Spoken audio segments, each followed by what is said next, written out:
أعوذ بالله من الشيطان الرجيم. بسم الله الرحمن الرحيم.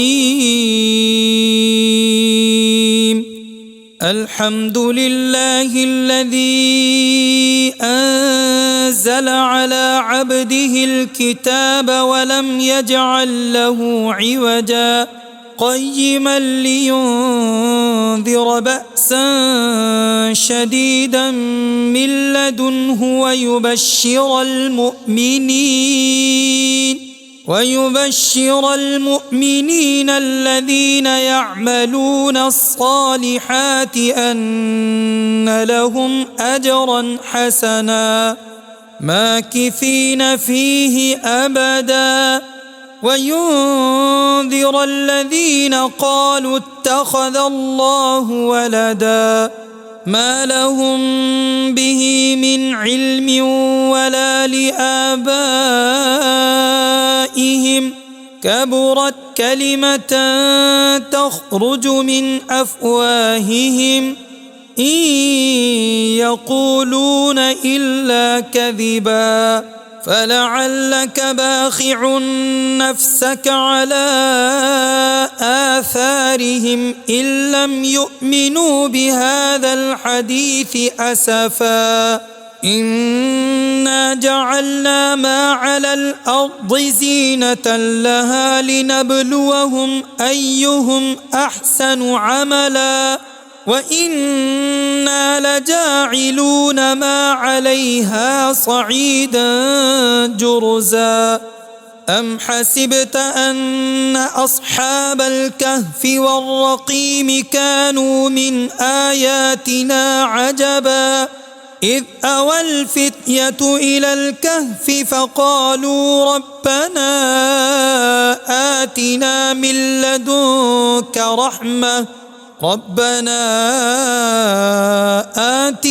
من لدنك رحمة وهيئ لنا من أمرنا رشدا فضربنا على آذانهم في الكهف سنين عددا ثم بعثناهم لنعلم أي الحزبين أحصى لما لبثوا أمدا نحن نقص عليك نبأهم بالحق إنهم فتية آمنوا بربهم وزدناهم هدى وربطنا على قلوبهم إذ قاموا فقالوا ربنا رب السماوات والأرض لن ندعو من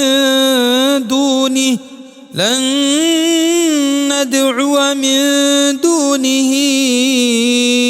إلها لقد قلنا إذا شططا هؤلاء قومنا اتخذوا من دونه آلهة لولا يأتون عليهم بسلطان بين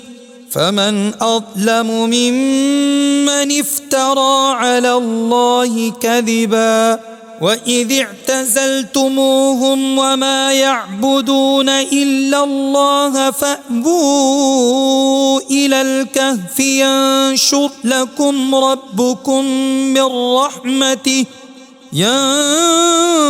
لكم ربكم من رحمته ويهيئ لكم من أمركم مرفقا وترى الشمس إذا طلعت تزاور عن كهفهم ذات اليمين وإذا غربت تقرضهم ذات الشمال وهم في فجوة منه ذلك من آيات الله من يهد الله فهو المهتد ومن يضلل فلن تجد له وليا مرشدا وتحسبهم أيقاظا وهم رقود ونقلبهم ذات اليمين وذات الشمال وكلبهم باسط ذراعيه بالوصيد لو اطلعت عليهم لوليت منهم فرارا ولملئت منهم رعبا وكذلك بعثناهم ليتساءلوا بينهم قال قائل منهم كم لبثتم قالوا لبثنا يوما أو بعض يوم قالوا ربكم أعلم بما لبثتم فابعثوا أحدكم بورقكم هذه إلى المدينة فلينظر أيها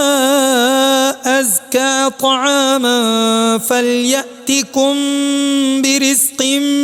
منه وليتلطف ولا يشعرن بكم أحدا إنهم إن يظهروا عليكم يرجموكم أو يعيدوكم في ملتهم ولن تفلحوا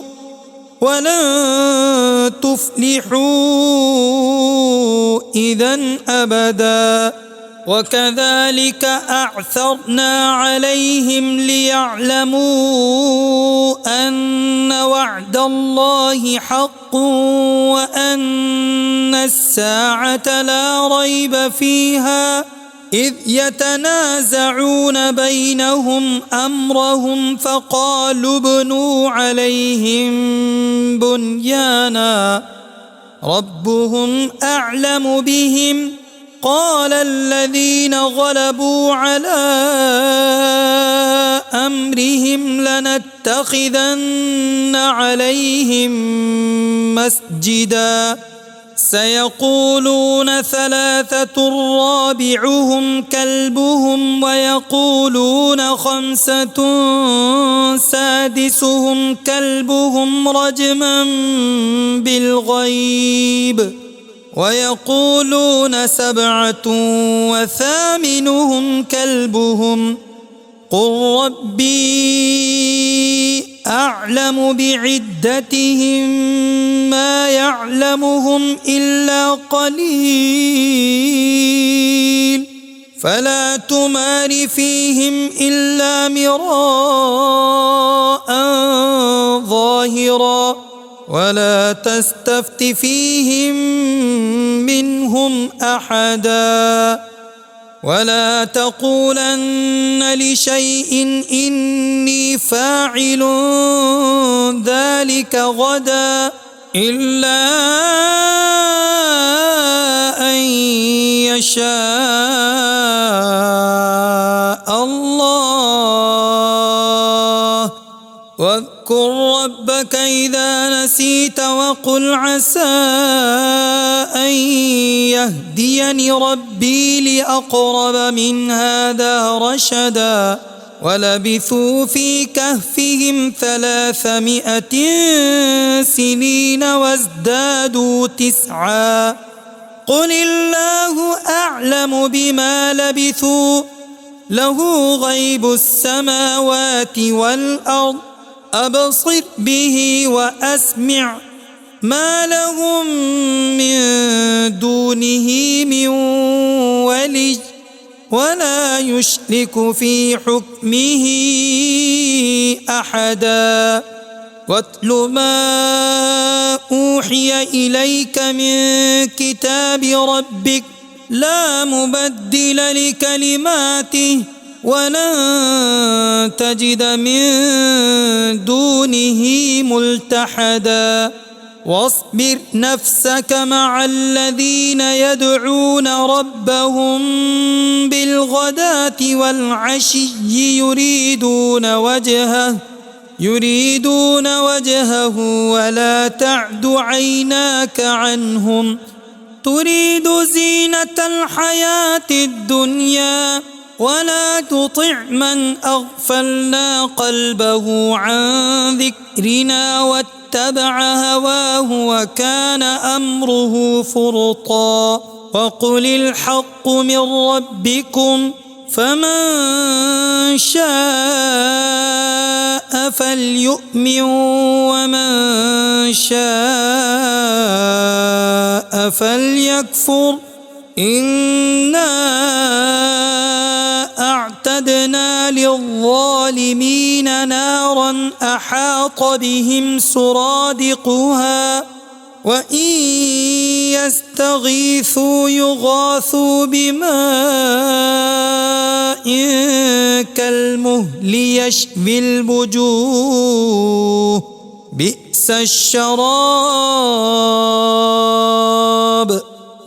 الشراب وساءت مرتفقا إن الذين آمنوا وعملوا الصالحات إنا لا نضيع أجر من أحسن عملا أولئك لهم جنات عدن تجري من تحتهم الأنهار يحلون فيها من أساور من ذهب ويلبسون ثيابا خضرا من سندس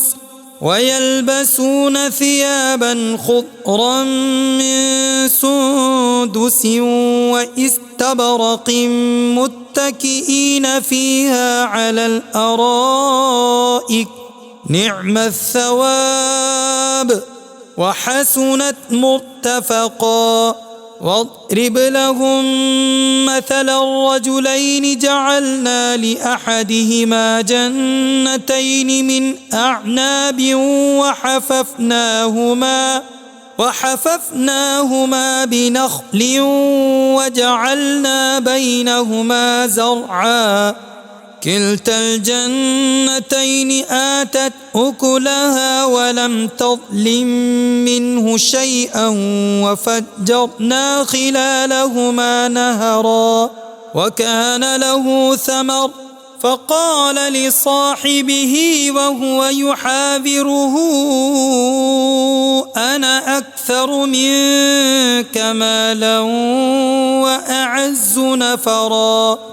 ودخل جنته وهو ظالم لنفسه قال ما أظن أن تبيد هذه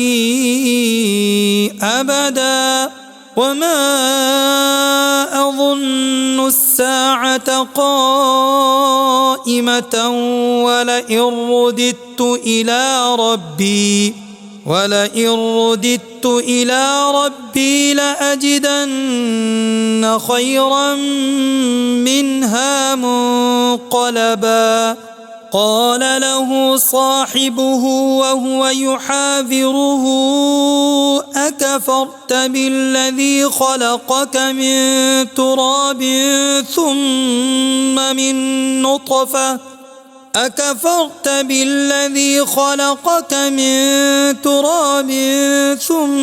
من نطفة ثم سواك رجلا لكن هو الله ربي ولا أشرك بربي أحدا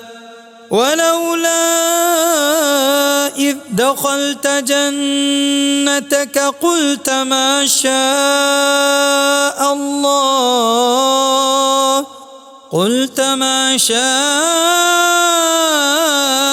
الله لا قوة إلا بالله إن ترني أنا أقل منك مالا وولدا فعسى ربي أن يؤتيني خيرا من جنتك ويرسل عليها حسبانا من السماء فتصبح صعيدا زلقا أو يصبح ماؤها غورا فلن تستطيع له طلبا وأحيط بثمره فأصبح يقلب كفيه على ما أنفق فيها وهي خاوية على عروشها ويقول يا ليتني لم أشرك بربي أحدا ولم تكن له فئة ينصرونه من دون الله وما كان منتصرا هنالك الولاية لله الحق هو خير ثوابا وخير عقبا واضرب لهم مثل الحياة الدنيا كماء أنزلناه من السماء فاختلط به نبات الأرض فأصبح هشيما تذروه الرياح وكان الله على كل شيء مقتدرا المال والبنون زينة الحياة الدنيا والباقيات الصالحات خير عند ربك ثوابا وخير أملا ويوم نسير الجبال وترى الأرض بارزة وحشرناهم فلم نغادر منهم أحدا وعرضوا على ربك صفا لقد جئتمونا كما خلقناكم أول مرة بل زعمتم أن لن نجعل لكم موعدا ووضع الكتاب فترى المجرمين مشفقين مما فيه ويقولون يا ويلتنا ما لهذا الكتاب لا يغادر صغيرة ولا كبيرة إلا أحصاها ووجدوا ما عملوا حاضرا ولا يظلم ربك أحدا وإذ قلنا للملائكة اسجدوا لآدم فسجدوا إلا إبليس كان من الجن ففسق عن أمر ربه أفتتخذونه وذريته أولياء من دوني وهم لكم عدو بئس للظالمين بدلا ما أشهدتهم خلق السماوات والأرض ولا خلق أنفسهم وما كنت متخذ المضلين عضدا ويوم يقول نادوا شركائي الذين زعمتم فدعوهم فلم يستجيبوا لهم وجعلنا بينهم موبقا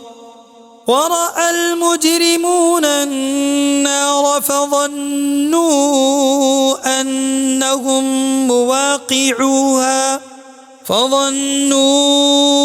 أنهم مواقعوها ولم يجدوا عنها مصرفا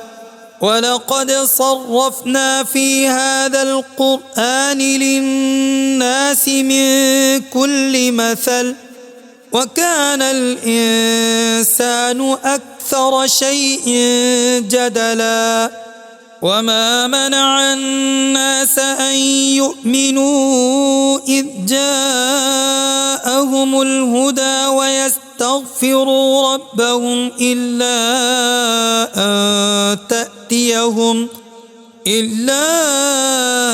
أن تأتيهم سنة الأولين أو يأتيهم العذاب قبلا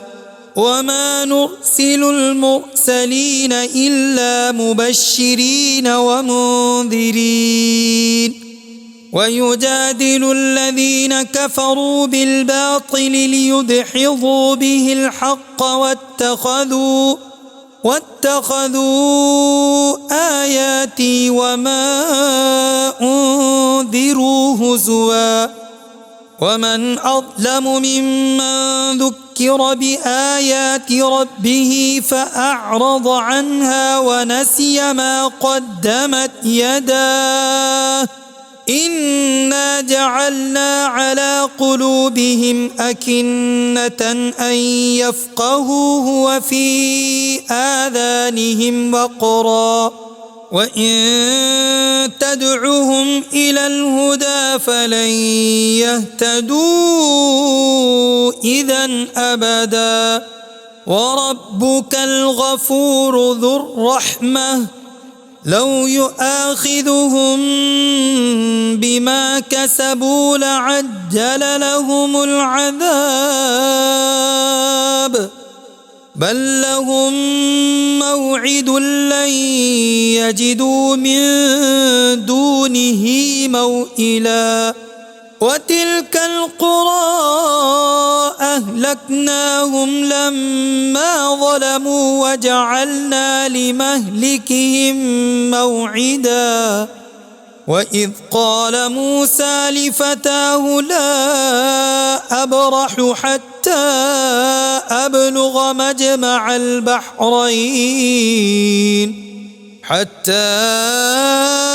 أبلغ مجمع البحرين أو أمضي حقبا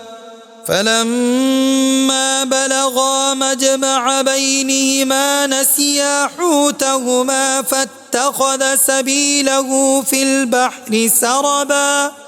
فلما جاوزا قال لفتاه آتنا غداءنا لقد لقينا من سفرنا هذا نصبا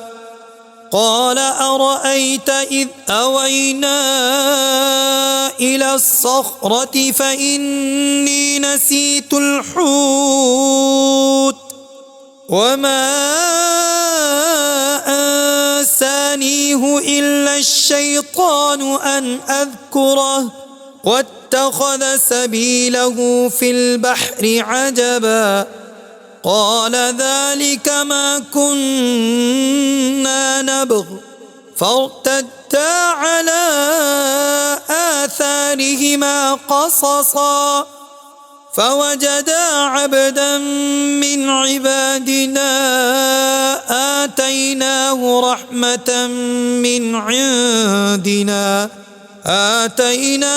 رحمة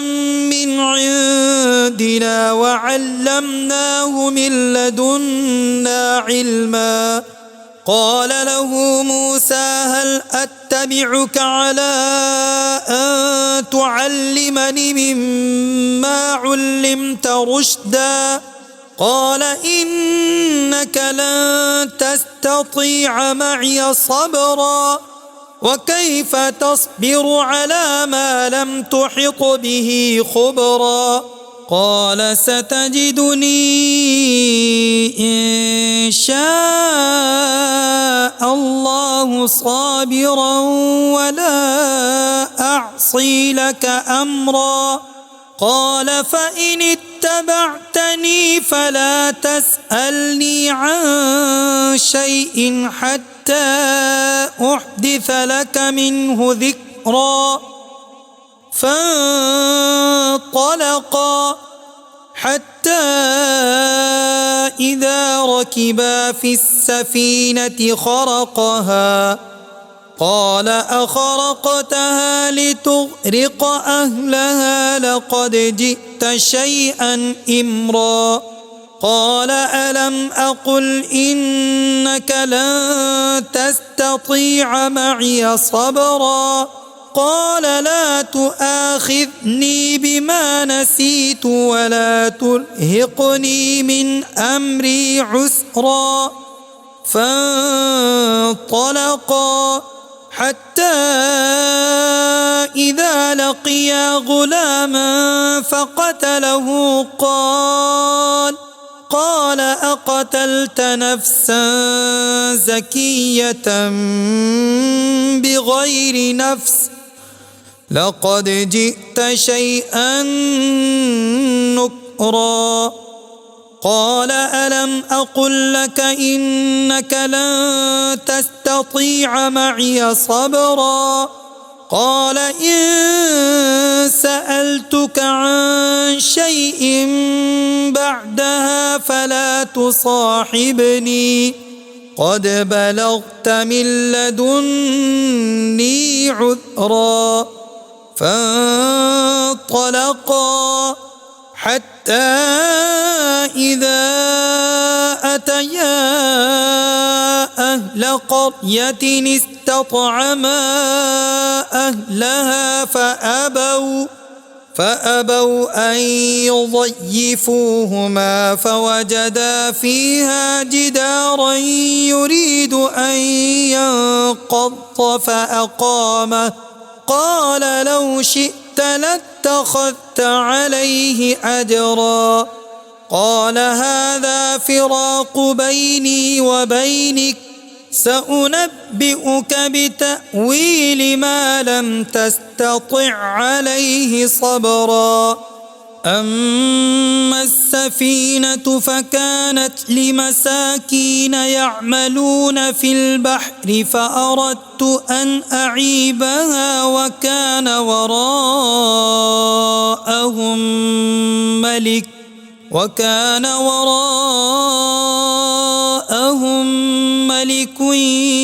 يأخذ كل سفينة غصبا وأما الغلام فكان أبواه مؤمنين فخشينا أن يرهقهما طغيانا وكفرا فأردنا أن يبدلهما ربهما خيرا منه زكاة وأقرب رحما وأما الجدار فكان لغلامين يتيمين في المدينة وكان تحته كنز لهما وكان أبوهما صالحا فأراد ربك أن يبلغا أشدهما ويستخرجا كنزهما رحمة من ربك وما فعلته عن أمري ذلك تأويل ما لم تسطع عليه صبرا ويسألونك عن ذي القرنين قل سأتلو عليكم منه ذكرا إنا مكنا له في الأرض وآتيناه من كل شيء سببا فأتبع سببا حتى إذا بلغ مغرب الشمس وجدها تغرب في عين حمئة ووجد عندها قوما قلنا يا ذا القرنين إما أن تعذب وإما أن تتخذ فيهم حسنا قال أما من ظلم فسوف نعذبه ثم يرد إلى ربه فيعذبه عذابا نكرا وأما من آمن وعمل صالحا فله جزاء الحسنى وسنقول له من أمرنا يسرا ثم أتبع سببا حتى إذا بلغ مطلع الشمس وجدها تطلع على قوم لم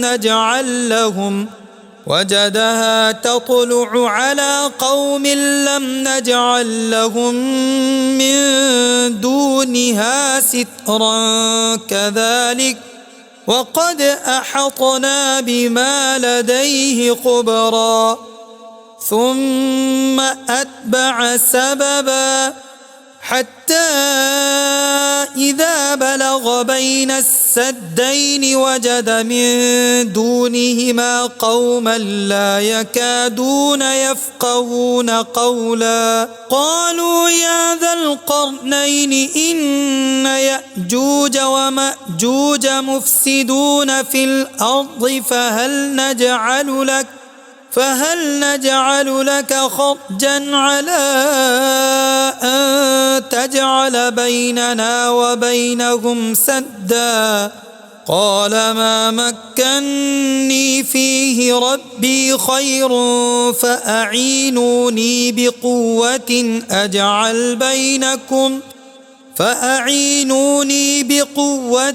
أجعل بينكم وبينهم ردما آتوني زبر الحديد حتى إذا ساوى بين الصدفين قال انفخوا حتى إذا جعله نارا قال آتوني أفرغ عليه قطرا فما استطاعوا أن يظهروه وما استطاعوا له نقبا قال هذا رحمة من ربي فإذا جاء وعد ربي جعله دكا وكان وعد ربي حقا وتركنا بعضهم يومئذ يموج في بعض ونفخ في الصور فجمعناهم جمعا وعرضنا جهنم يومئذ للكافرين عرضا الذين كانت أعينهم في غطاء عن ذكري وكانوا لا يستطيعون سمعا أفحسب الذين كفروا أن يتخذوا عبادي من دوني أولياء إنا أعتدنا جهنم للكافرين نزلا قل هل ننبئكم بالأخسرين أعمالا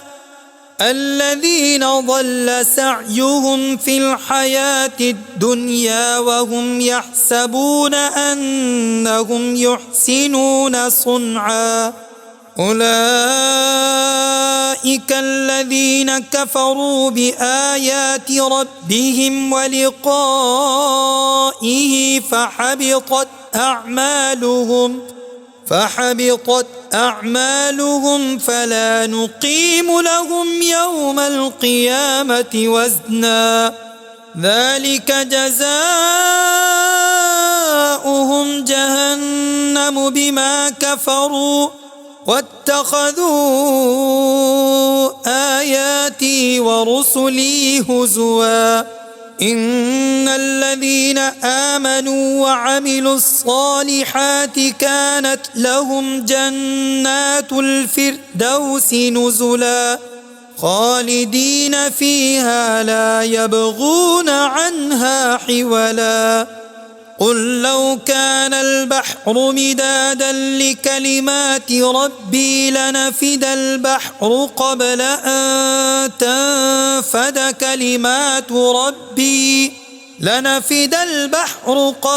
أن تنفد كلمات ربي ولو جئنا بمثله مددا قل إنما أنا بشر مثلكم يوحى إلي